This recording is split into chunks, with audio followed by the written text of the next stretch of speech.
These Trump tariffs will also have an impact in the U.S., where they're expected to cause prices to rise. Counter tariffs should also pack a punch. The latest data shows 34 states count Canada as their biggest export destination. Among those states is the state of Kentucky. And Kentucky's Governor Andy Beshear is with us live now. Governor, good to have you here. Thank you very much for making the time. Thanks for having me on. What is your estimation of I've heard you call these the Trump tariffs.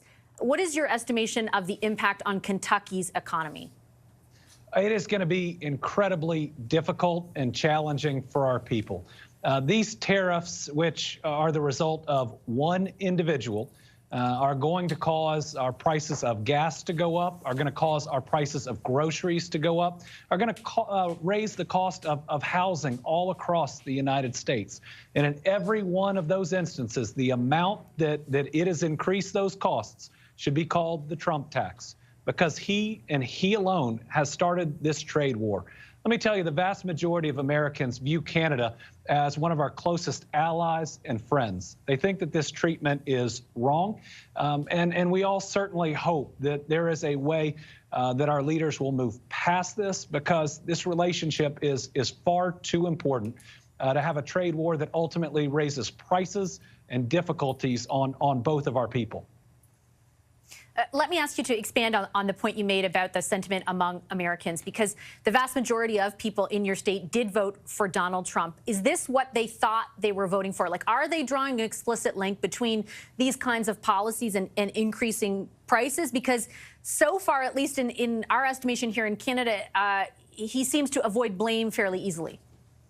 This is not what they voted for. And as prices go up, I believe that the people of Kentucky and the United States are going to feel betrayal. Now, Donald Trump is president because the last group of movable voters were convinced that he was more focused on prices and the economy, and that his opponent was distracted with other issues. But since Donald Trump has become president, he's focused on anything but prices or the economy. All of these actions are going to hurt my people at the grocery store, where things already cost too much, are going to hurt them at the pump, where gas already costs too much. And we're having a huge issue, especially with our young people buying their very first home. This is going to make it that much harder for that couple to be able to buy their starter or their forever home. This is bad for the people of Kentucky. It's bad for the people of the United States, and we shouldn't be doing it. The Prime Minister today of this country said that essentially the only rationale we're left with is that the president wants to crush Canada's economy in order to essentially annex us.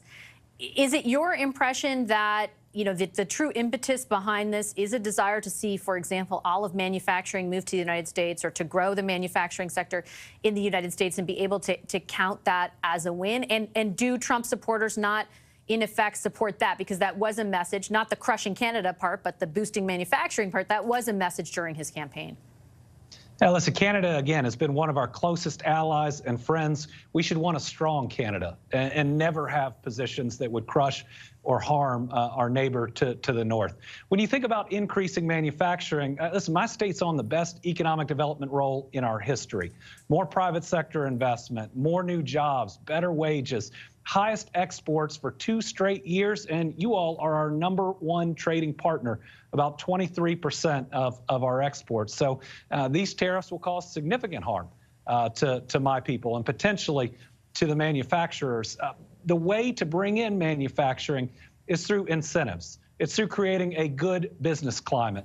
And it's understanding that if you want to move manufacturing, it takes years to build advanced manufacturing facilities, and an immediate tariff isn't going to create that new factory overnight, but it is going to drive up prices overnight.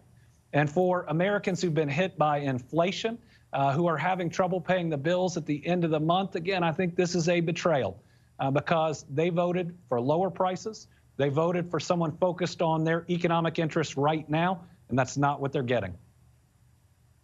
Governor, have you heard anything to the effect of what Howard Lutnick just moments ago told Fox, which is that there might be some quote-unquote rollback of this, or a meeting in the middle announced tomorrow?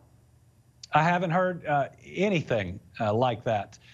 And this month-to-month or deal-to-deal, you can't we can't have the American economy or the Canadian economy put through that, every 30 days. We've already seen impacts to our stock market. We're already seeing potentially less buying, less consumer confidence among the American people. We're already seeing fiscal impacts that hit our families directly. We should want stability for both of our countries, which means no trade wars, no tariffs, and no silly comments about annexation of a proud country that has stood with the United States in virtually every moment that we've asked. Governor, final question for you. What are your conversations like with your counterparts? I think, and please do correct me if I'm wrong, but the impression that we have on this side of the border is until now, and maybe even now, your comments tonight are a bit of an aberration, that there has been largely a lot of silence from different levels of government in the United States about either the prospect of annexation or the imposition of these tariffs, even the relationship and the strength of the relationship between our two countries. Even business groups that we traditionally relied on during the first round of NAFTA renegotiations to speak up and advocate for that relationship have been much more quiet. Are there discussions going on about, I guess, voicing more loudly exactly what you're saying tonight? And do you anticipate the pressure from governors on the president around this will increase? Well, I believe pressure from the American people will increase. When you go to the supermarket and fruits and vegetables, beef and poultry cost more, you're going to hear people speak up. If gas goes up like it will, you're going to hear people speak up. The goal of government should be to help people in their everyday lives, to make paying those bills at the end of the month a little bit easier, to provide more opportunity and security, because we all want a better world for our kids and our grandkids. Certainly coming from Kentucky, you're seeing not just me saying that tariffs are a really bad idea, but two Republican senators, Mitch McConnell and Rand Paul. And while I know your viewers don't know a lot about Kentucky politics, if Mitch McConnell and Rand Paul and myself are all saying something is a bad idea, it's because it's a really bad idea. Point taken. Governor, thank you so much for your time this evening. We really appreciate it. Thank you.